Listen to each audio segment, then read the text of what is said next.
What's going on, everybody? Hope you're all having a fantastic day today. Now, ladies and gentlemen, yes, I know, I always usually talk positive about Battlefield 6, but surprise, surprise, in today's video, I actually have some constructive criticism to send over to DICE's way because there are a couple of things going on within Battlefield 6, specifically in the lab, that are a tad bit concerning, and I'm worried will make the gameplay flow kind of obnoxious when Battlefield 6 officially launches. But, ladies and gentlemen, of course, before we go and dive deep, if you guys are interested in more content like this, don't forget to subscribe and hit that bell. I post twice here, once at 8 a.m. Eastern Time, and also a second time at 5 p.m. Eastern Time. Pretty much anything that revolves around, FPS games, third-person shooters, whatever sparks my interest, I go ahead and discuss here. So subscribe and hit that bell.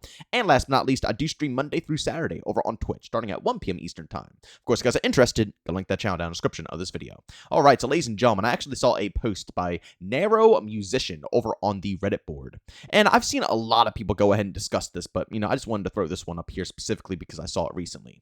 This individual said, the Rangefinder and Sledgehammer both need big nerfs. The Rangefinder should only display the distance to the target. The one-button auto-zeroing for perfect accuracy needs removed. When I get one tap by a sniper from 500 m away, I want to know the sniper either learned the bullet drop or at least had to take the time to manually zero the scope. The Sledgehammer should only be able to poke holes in walls and floors. If it's going to have the ability to take down walls and entire structures, it should take more hits. Ideally, it would be 1 or 2 hits to open a big hole, and 4 or 5 hits to bring a wall down. Shallow mechanics may give new players a dopamine hit, but in the long run, it makes the game boring, annoying, and cheesy. And to be honest, I completely agree here. Ladies and gentlemen, if you guys haven't seen these new additions into, the overall Battlefield 6 experience, when it comes down to the Sledgehammer, it is, first and foremost, this is the craziest part about it, it's available on all classes. So it doesn't matter what you pick, whether it's Assault, Medic, whatever you want, Recon, Engineer, doesn't matter. You can run the Sledgehammer. And the Sledgehammer in the current build of the game absolutely demolishes everything. I mean, you could take down full freaking structures just with a couple of swings with this thing, meaning that RPGs are practically useless. Throwing explosives are useless. You can get the job done 10 times faster with the Sledgehammer, and then you can go ahead and use those other equipment slots to, fill in other things. So you don't really technically need explosions to take down walls and surfaces. You'll only need them for vehicles. But as I stated, that takes away a lot of the fun of exploding, surfaces when the Sledgehammer does the job 10 times better. And then also for the Rangefinder, this is probably the most nuts thing I've seen so far within Battlefield 6. Again, for those who don't know, on these sniper rifles, you can go ahead and equip an attachment that honestly doesn't take up that many points, and it auto-zeros your sniper rifle no matter what. I forget if you actually have to ping the person first or if you just got to go ahead and hover over where they're actually at. But basically, sniping, as we all know within Battlefield, has been dumbified down to almost Call of Duty standards with this Rangefinder, which is not good whatsoever. Basically, the whole skill gap of the sniper rifle is gone. Having to learn how to lead bullets, bullet drop, so on and so forth. Skilled sniper rifles, you're not going to see them anymore. You're more than likely going to see a bunch of snipers, a million miles out with this Rangefinder scope on, absolutely beaming kids because of the fact they don't have to account for any distance. This Rangefinder will automatically scan it no matter what they're looking at. And basically, if you're aiming at someone's head, you're going to hit their head no matter how far away they are. Taking away, as I stated, the majority of the skill gap.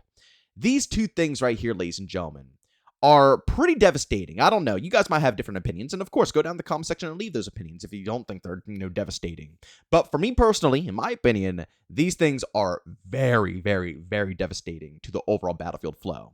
First and foremost, for the Sledgehammer, I have a few suggestions. First and foremost, maybe make it only for the Assault class. I don't know. I don't really like this option because I think it's kind of cool having a Sledgehammer across the board. So even if you're a medic, you can still have the option to be able to destroy surfaces. But that's just my first suggestion. If it has to be this freaking overpowered, make it something for the Assault class and make it equipment that you have to go ahead and pick up, not your melee weapon. You shouldn't be able to pick, all the other, bits of equipment that Assault has. And then on top of that, still have a Sledgehammer melee weapon that can absolutely demolish all surfaces, If it's under the melee category, it should probably just be for knifing people or attacking people instead of having the freedom to be able to take down all structures. My other, option here, my other bit of criticism is if they want to keep it for all classes and they want to keep it in the melee category, maybe just go ahead and make it harder to destroy structures. I think what Narrow Musician said in that Reddit post was perfect, you know? When it comes to swinging it once or twice, you should only be poking little holes in, surfaces. You shouldn't be able to take down full structures with one or two swings. If you want to take down full structures, either A, the wall or surface should already be damaged, meaning that, it's low on health, meaning that you could take it down easier. Or B, you have to put a good 4 or 5 hits in, maybe even more, to take down a fully, health structure. But 1 to 2 hits to take down a whole building seems kind of wild. When I think of a sledgehammer, I think of the purpose being mostly around, again, taking down maybe floorboards. If you're inside a building and someone's under you, you can quickly smash it down, hop down to the first floor, gun some people out, Maybe if you're like in the center building of the map that I'm playing on right now, there's plenty of surfaces like between the bathroom sections where you can smash the back end out and go to the other side. I could see that being a good use of the sledgehammer. But as I stated, taking down a full building with just a couple of swings of a sledgehammer is way too crazy. If it's 1 or 2 swings, it should be a simple, hole or two to peek, maybe go from the second floor to the first floor, get some combat going on. That should be how you handle the sledgehammer. But I don't know. That's just my personal advice, and I hope that they go ahead and tweak this moving forward into the launch, and they don't keep it the way that it is. I'm assuming they kept it the way that it is just to showcase it and show it off and get people excited and say, whoa, look at all the destruction. But I am truly assuming that by the time this game launches, they will probably tone it back to make sure it's actually officially balanced.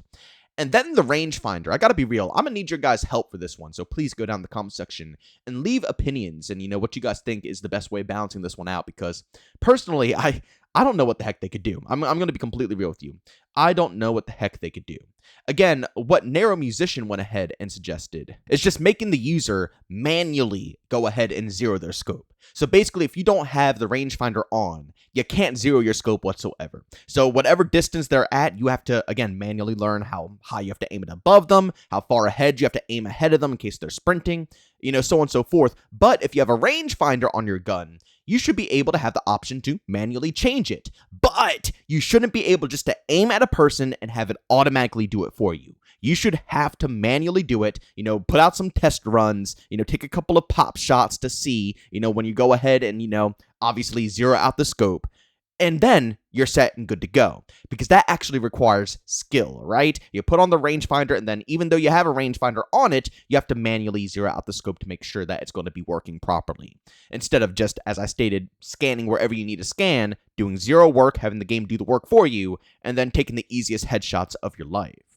But the second thing that I could personally think of that isn't from someone else like Narrow Musician here is just upping the price of this, rangefinder, making it so you could barely put on anything else on the sniper rifle if you want this attachment on the overall build. So, basically, if you put the rangefinder on, you can still change your scope, you could change the mag, you could change, everything around, but maybe, if you put a rangefinder on, you'll only have enough points left over to maybe change the scope, or maybe change the mag size, you could only maybe do 1 or 2 things extra on your overall class.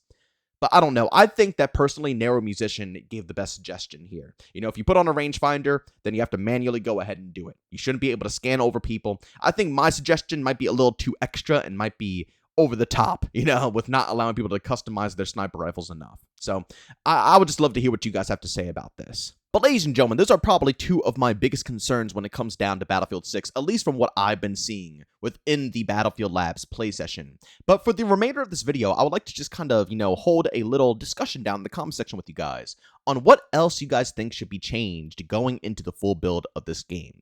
I listed off a couple of things that I'm concerned about, but I would love to hear what you guys are concerned about as well. And hopefully you guys come up with some, actual grounded game problems that you have seen, whether it's, balancing or something like I mentioned when it comes down to the sledgehammer being too OP, the rangefinder being a little crazy. I want to, as I stated, just hold a little bit of a discussion so you guys can share your opinions. And if any developers watch this video, which I have no clue if they do or if they don't, I really don't. They probably don't. But if they do, and, maybe one of them comes across this, they can go down in the comment section and see what you guys have to say about, everything that's going on within Battlefield 6. The good, the bad, the ugly, And as I stated, hopefully, as we move forward, we could just continuously perfect off Battlefield 6, and we could turn it into probably one of the best Battlefield games that's ever been made. But, ladies and gentlemen, as always, if you enjoyed today's video, leave a like. If you hate it, leave a dislike. Don't forget subscribing to that bell. I post twice here, once at 8 a.m. Eastern Time, and also a second time at 5 p.m. Eastern Time. And we go ahead and discuss pretty much everything between, COD, Battlefield, Splitgate 2, Ark of Raiders, Gears of War. Been discussing the finals a little bit recently. I want to talk about GTA 6, honestly, in the future. Even Skate. There's so many different games I love to discuss on this channel. So if you guys are interested in that variety, make sure you go ahead and subscribe and hit that bell. And last but not least, I do have some variety streams going on over at Twitch, starting at 1 p.m. Eastern Time, Monday through Saturday. And again, we play pretty much all different types of games. Finals, I've been playing a lot of 2042, which I actually just uninstalled because, I finished out the Battle Pass. We are actually going to be hitting up Star Wars Battlefront 2 soon, so, if you guys enjoy that variety, want to hop into the open lobbies, or even chat it up with me, throughout the streams, then by all means, you can find a link to my Twitch channel down in the description of this video. But as always, thanks for tuning in. I'll see you all next one. Peace out.